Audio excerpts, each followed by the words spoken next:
नमस्कार दोस्तों, कैसे हैं आप लोग। मेरी चैनल में आप सभी का स्वागत है। मेरी चैनल रंगीन राह है। ये road to success, road to stardom. दोस्तों, आपको बहुत से वीडियोस आपको अच्छे लगते हैं, सब्जेक्ट्स भी बहुत अच्छे लगते हैं। आज मैं ऐसे बड़े स्टार की तो बात करूँगा ही, लेकिन बड़े शोमैन की बात करूँगा। हमारी इंडस्ट्री में तो 2-3 ही शोमैन बने हैं। एक तो राज कपूर साहब और दूसरे सुभाष घई जी। सुभाष घई जी आए थे राजेश खन्ना के साथ, जब राजेश खन्ना के साथ ही आए थे। वैसे कंपटीशन जो हुआ था फिल्म फेयर मैगज़ीन का, और ऑल ओवर इंडिया से मंगाए गए थे, उसमें सुभाष घई भी पास हुए थे। लेकिन राजेश खन्ना जी आगे बढ़ गए, राजेश खन्ना जी फर्स्ट हो गए। वैसे बहुत से कलाकार थे जो उसमें पास हुए थे, लेकिन शोमैन की बात करें तो सुभाष घई फिर डायरेक्टर बन गए और उन्होंने बहुत सी अच्छी फिल्में हमें दी है, अच्छी यानी बहुत कामयाब फिल्में भी हमें दी है। और इसी के बारे में कुछ बात करूंगा। उनके कौन से फेवरेट हीरोज़ हैं, कौन सा महान कलाकार उनको अच्छा लगता है, कौन सा कलाकार है जो उनके दिल में बसता है, और कौन सा कलाकार है जो उन्हें रुला गया था, शोमैन को रुला गया था। वो कौन है कलाकार, उसके बारे में बात करेंगे। आइए मेरी चैनल में रंगीन राह है, a road to success, a road to stardom. दोस्तों, अगर आप नए हो तो मेरी चैनल को जो नीचे लोगो आता है उसको सब्सक्राइब कीजिए और बाजू का लाल बटन दबा दीजिए। दोस्तों, आज का वीडियो शुरू कर। दोस्तों, शोमैन सुभाष घई की बात करें तो उन्होंने सभी बड़े कलाकारों के साथ काम किया। सभी बड़े कलाकार जो हमारी इंडस्ट्री में हो गए, दिलीप साहब हो गए, राजकुमार हो गए, या तो उससे भी बड़े बड़े कलाकार हो, उनके साथ उन्होंने काम किया हुआ है और वो सबको बखूबी जानते हैं। और सब खासियत क्या क्या है, सबकी मेन पर्सनालिटी क्या क्या है, मेन उनकी एक्टिंग में क्या वो देखना चाहते, वो भी जानेंगे। और दोस्तों, शोमैन सुभाष घई ने कुछ बातें कही थी, अभी इंटरव्यू उन्होंने लिया था, तो उसमें कहा था कि मैं किसी एक एक्टर को ही मैं जानता हूं जो कि सही में कलाकार है, परिपूर्ण कलाकार जिसे कहते हैं, जिसमें सब कुछ हो, कॉमेडी भी कर सकता हो, ट्रेजेडी भी कर सकता हो, और भी कुछ जो भी फिल्में करती हो वो सभी टाइप की फिल्में कर सकता है। ऐसा कलाकार कौन है, परिपूर्ण कलाकार कौन है, उसके बारे में वो बताएंगे। सुभाष घई जी, जिन्होंने अभी एक इंटरव्यू दिया था, उसमें कहा था उन्होंने सभी बड़े कलाकार के साथ काम किया है। तो दोस्तों, जानते हैं उनके लिए कौन सा बड़ा कलाकार है जो उनको भाता है, और कौन से कलाकार में क्या क्या खासियत है वो भी बताऊंगा उनकी नज़र से। दोस्तों, शुरू करते हैं। दोस्तों, सुभाष घई ने अरबाज खान को जो इंटरव्यू दिया था उसमें बताया था कि 5 तरीके के कलाकार होते हैं, 5 टाइप के कलाकार होते हैं, और वो कैसे होते हैं। और उन्होंने उदाहरण देते हुए अरबाज खान को बताया कि अलग अलग एक्टर की अलग अलग खासियतें होती हैं। जैसे कि कलाकार तो 5 टाइप के होते हैं। एक होता है नॉन एक्टर, एक होता है बैड एक्टर, जिसे हम ठीक है बैड एक्टर है ज़्यादा, लेकिन एक्टर है। एक होता है एक्टर, एक होता है गुड एक्टर, और एक होता है ग्रेट एक्टर। ये 5 खासियतें जो उन्होंने बताई है वो कौन से कलाकारों में है, ये मैं सुभाष घई जी ने बताया, उससे मैं बताऊंगा कि उनकी नज़र में कौन से कलाकार बेस्ट है, कौन बैड है, कौन ठीक ठाक कलाकार है, ठीक ठाक एक्टर है, बैड एक्टर कौन है, सबके बारे में बताऊंगा। दोस्तों, तो उन्होंने बताया कि एक फिल्म थी जिसमें मैंने एक नए लड़के को कास्ट किया, वो एक्टिंग नहीं कर पा रहा था, वो नॉन एक्टर था। एक होता है बैड एक्टर, बैड एक्टर यानी जैसे कि जो एक होता है बैड एक्टर जैसे जैकी श्रॉफ, क्योंकि उसके लिए सब कुछ था, सब कुछ नया था। लेकिन मुझे लगा कि जब मैं जो बात बता रहा हूँ वो समझ रहा है, तो मैंने उस पर काम किया और वो अच्छा एक्टर बन गया। यानी जो घिस घिस के जो बनता है, फिल्मी माहौल से आता नहीं है, उससे फिल्म का कुछ पता ही नहीं, कैसे फिल्म बनती है, क्या एक्टिंग होती है, कुछ भी नहीं। यानी कोरी पार्टी के जैसे रहते, उस पर आप कुछ भी लिख दो तो वो कर लेगा, जो आप कराओगे वो कर लेगा।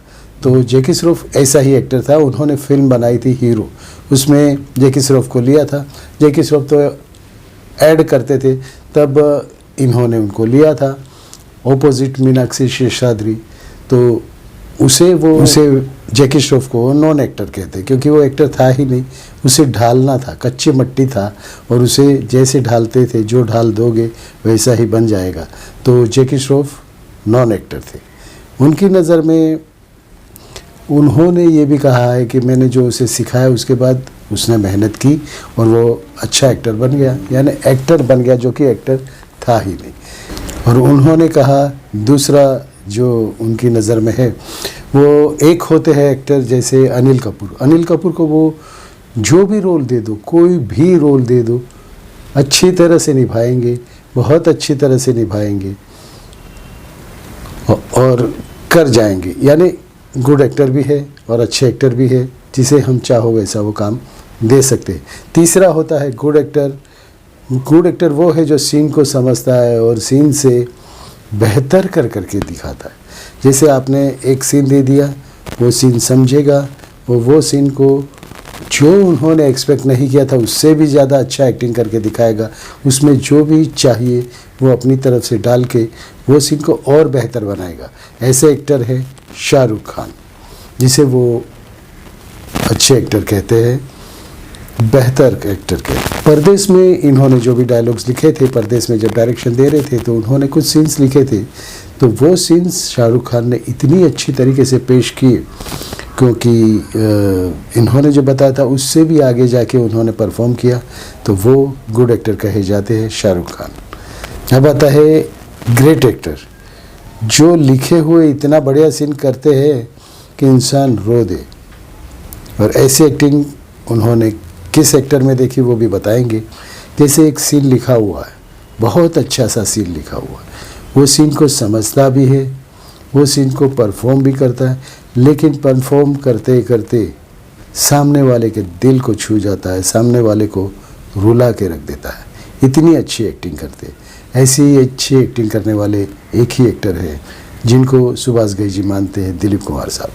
दिलीप कुमार साहब को सीन आप समझाएंगे, वो समझेंगे, 5-10 मिनट वो सोचेंगे, उसके बाद जो अपनी तरफ से भी वो डाल देते हैं, और कहाँ पे पॉज देना है डायलॉग को, कहाँ रोकना है, कहाँ पे ज़्यादा लाउड होना है, वो सब दिलीप साहब जानते हैं, क्योंकि इतने सालों का अनुभव है और वो जानते भी हैं। और सामने वाले को छू जाए ऐसी एक्टिंग कर जाते और सामने वाले को रुला देते, ऐसा सुभाष घई ने कहा था। इसीलिए तो उनको कहा जाता है एक्टिंग का बादशाह, एक्टिंग की यूनिवर्सिटी, एक्टिंग की पाठशाला। वो दिलीप कुमार साहब की फिल्में जो भी है, पुरानी फिल्में देख लीजिए, गंगा जमुना फिल्म देख लीजिए, वो फिल्में उन्होंने हिंदी भाषा नहीं लेकिन दूसरी भाषा अवधी भाषा में जो फिल्म बनाई थी, लेकिन हम हिंदी लोगों ने भी जो फिल्में देखी सबको छू गई थी। तो ये होता है कि वहाँ पे लैंग्वेज काउंट नहीं होती, एक्टिंग काउंट होती है, और आपको कैसे छू जाती है।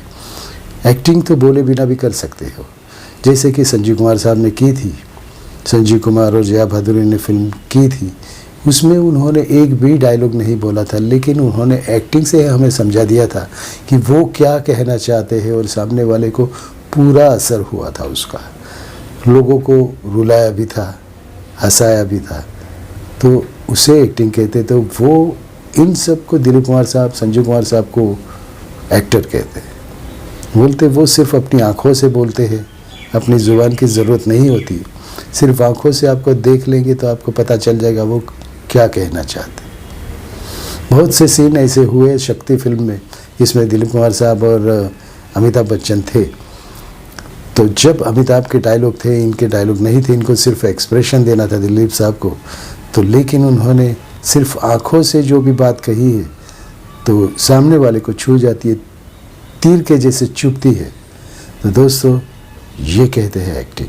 बोलने की ज़रूरत नहीं है, लफ्ज़ की ज़रूरत नहीं है, अपने एक्टिंग से ही, अपनी आँखों से, अपने हाव भाव से जो आप कर जाओ उसे एक्टिंग कहते हैं। दोस्तों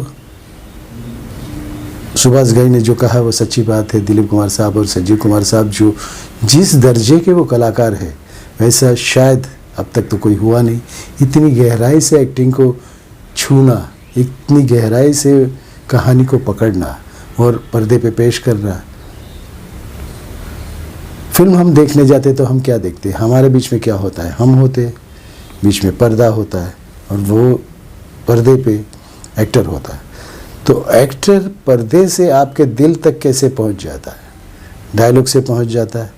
और जब ये डायलॉग आपके दिल को छू जाते हैं, आपके कानों को छू जाते हैं, उसकी असर आपको होती है। और डायलॉग नहीं भी हो तो भी आप एक मग्न होकर जब वो फिल्म देखते हैं तो आपको पता चलता है कि वो क्या कहना चाहता है। तो वो सामने वाले बैठे हुए आदमी से बीच की दूरियां मिटा देते हैं, ऐसे एक्टिंग करते हैं संजीव कुमार साहब और दिलीप कुमार साहब। तो संजीव कुमार साहब और दिलीप कुमार साहब अब इस दुनिया में नहीं है, लेकिन ऐसे महान कलाकार को उनकी फिल्में देखने को दिल चाहता है। जितनी बार देखो, कितनी भी बार देखो, दिलीप साहब और संजीव कुमार की फिल्में छूटती नहीं है, आपको लत लगा जाती है।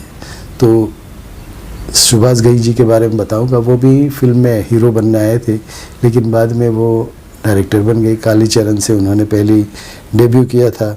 मेरी जंग, विधाता, राम लखन, खलनायक, सौदागर, कर्मा, ताल से ताल मिला ले, ताल फिल्म जो थी उससे, और परदेश जैसी सुपरहिट फिल्में उन्होंने दी है। अभी तो वो फिल्में शायद अभी कम कर रहे हैं, लेकिन भविष्य में बहुत ही अच्छी फिल्में वो करेंगे, डायरेक्शन देंगे। तो हमें इंतज़ार है। सुभाष घई, ग्रेट सर, आपको सलाम है। दोस्तों, आज का वीडियो यहीं पे समाप्त करता हूँ। आज उनकी एक फिल्म मैंने देखी, तब मुझे याद आया कि सुभाष घई पे भी एक वीडियो बनाऊँ। आपको वीडियो कैसे लगा ज़रूर लिखिएगा। संजीव कुमार साहब के लिए भी, दिलीप कुमार साहब के लिए भी और सुभाष घई जी के लिए भी। दोस्तों नमस्कार, भारत माता की जय, Vande Mataram, I love you friends. दोस्तों एक बात याद रखिए, मेरी चैनल रंगीन राह है, मैं विपिन कुमार, नीचे जो लोगो आता है उसे आप सब्सक्राइब कीजिए अगर आप नए हो तो। दोस्तों अगर वीडियो अच्छी लगे तो शेयर कीजिए, दोस्तों को भी दीजिए। मेरी चैनल पे आप सभी का स्वागत है।